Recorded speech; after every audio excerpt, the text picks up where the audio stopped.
Revelation chapter 6, verse 3. And when he had opened the second seal, I heard the second beast say, Come and see. And there went out another horse that was red, and power was given to him that sat thereon to take peace from the earth. And that's what Esau did. He was given power to take peace from the earth. Go ahead. And that they should kill one another.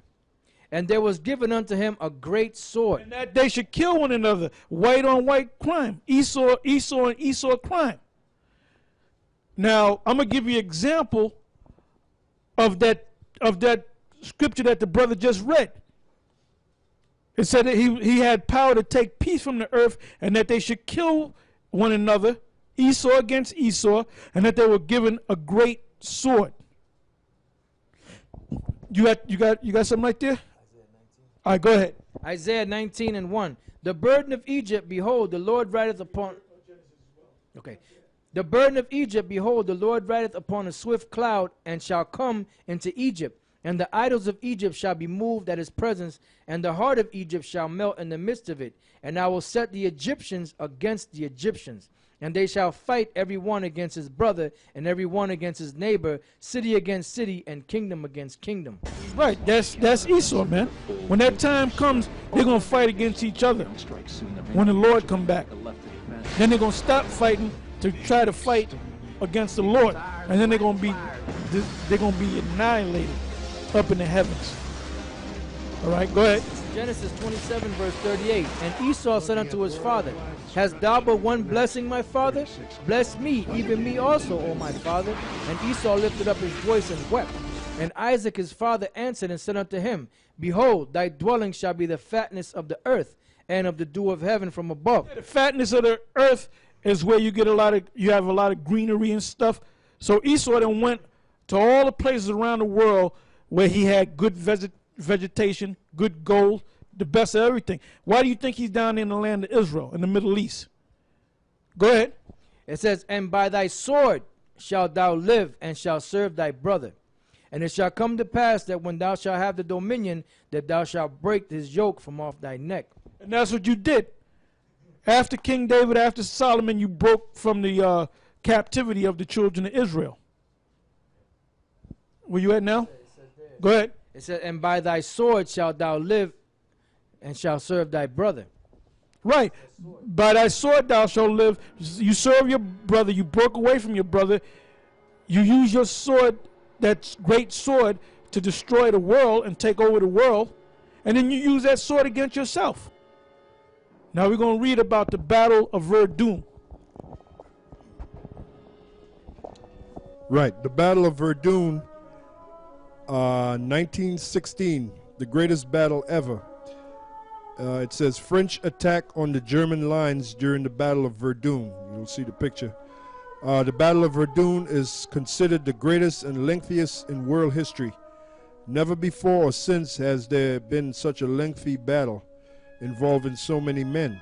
Situated on such a tiny piece of land, the battle, which lasted from 21st February 1916 until 19th December 1916, caused over an estimated 700,000 casualties, dead, wounded, and missing.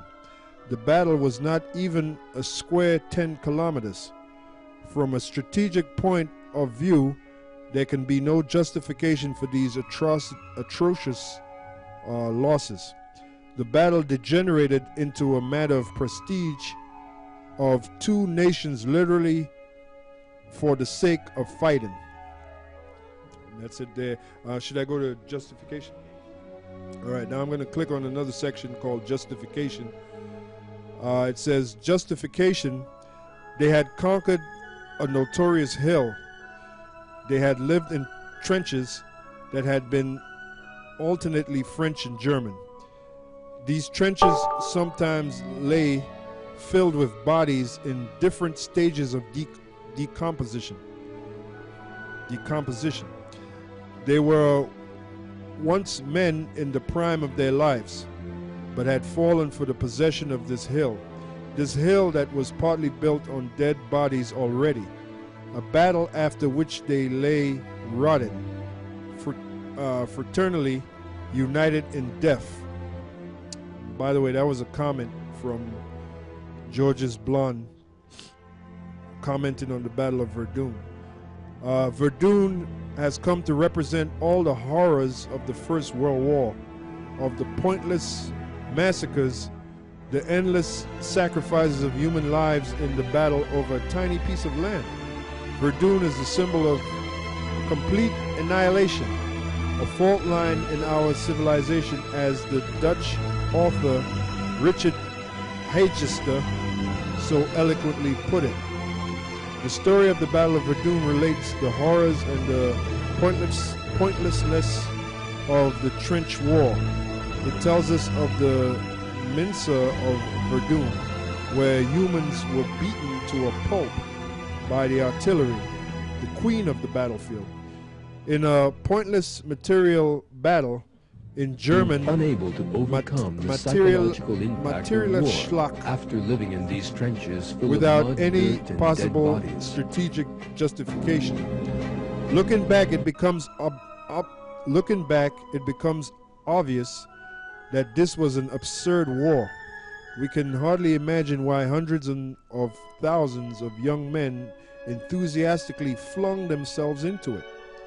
We can hardly imagine the horrors of the battlefield where these same young men crawled into a universe where they had nothing to go by, the hell of Verdun. And if they happened to survive, how could they still believe in life when they had seen things worse than death? How could this bestiality ever be in harmony with everyday life, with beauty, love, and a zest for living? That's why the ones that remained alive, that would that received deadly wounds, they wanted to die, man. But like we read earlier in Revelation 9th chapter, death fled from them, man. So this man, like I said, going back to World War I, which was a devastating war. Then you had World War II, which was devastating. Now we're getting ready for the greatest war that's ever going to be fought. This is going to be the end of your world as you know it, Esau. This is going to be a major war.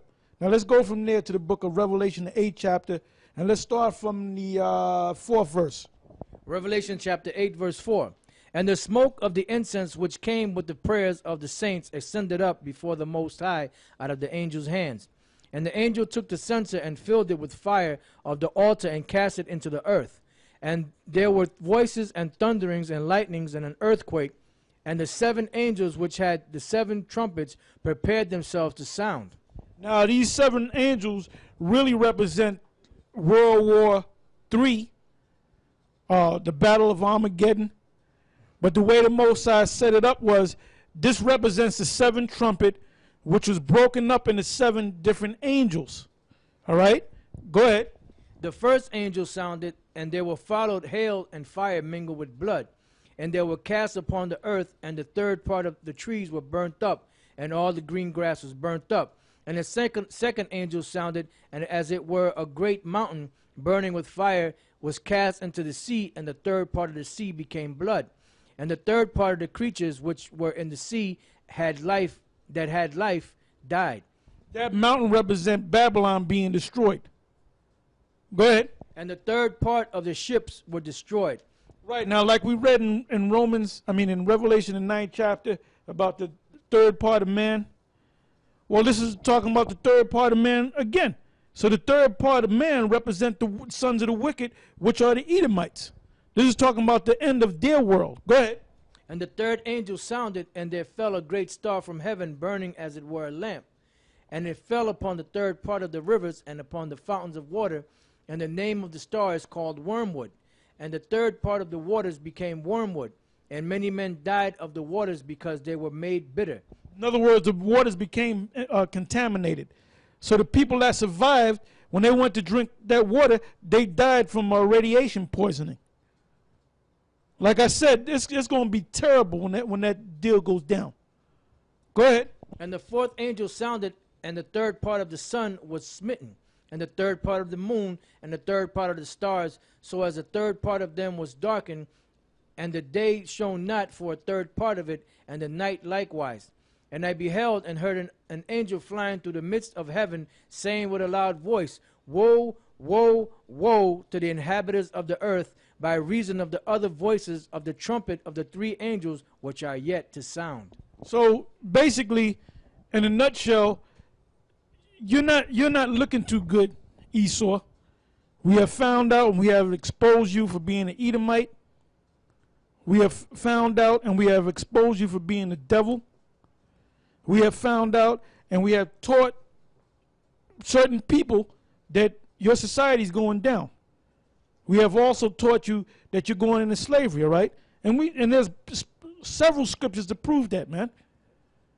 So these guys that are teaching this stuff contrary to what we're teaching, the Most High is going to destroy them right along with Esau. So with that, I'm going to say shalom.